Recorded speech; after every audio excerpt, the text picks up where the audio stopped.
पवारांचं वक्तव्य म्हणजे सलीम जावेदची स्टोरी. देवेंद्र फडणवीसांनी उडवली शरद पवारांची खिल्ली.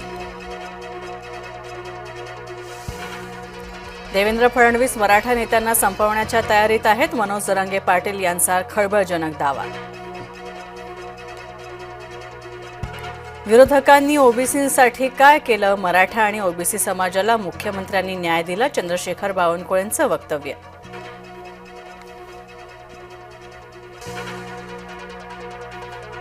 भ्रष्टाचारी मंत्र्यांची हकालपट्टी करा. ठाकरे गट करणार महाराष्ट्र आक्रोश आंदोलन.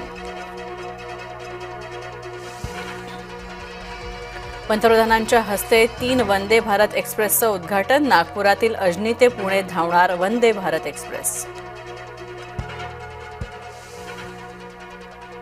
आदिलची आई आणि बहिणीनं एकनाथ शिंदे यांना बांधली राखी. पहलगाम हल्ल्यात शहीद झाला होता आदिल हुसेन शाह.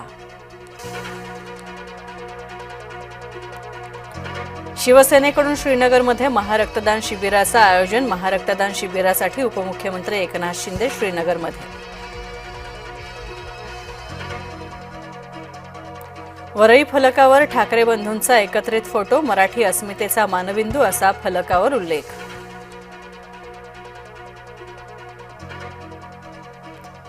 कधी ईव्हीएमवर शंका तर कधी मतदार यादीवर शंका. जनता का नाकारते हेही लक्षात घ्या. शरद पवार आणि राहुल गांधींना केशव उपाध्यायांनी सुनावलं. भुमरेंचा चालकाला भेट मिळालेल्या जमिनीची किंमत अंदाजे 241 कोटींहूनही जास्त, तर बाजारभावानुसार किंमत 2000 कोटींच्या घरात.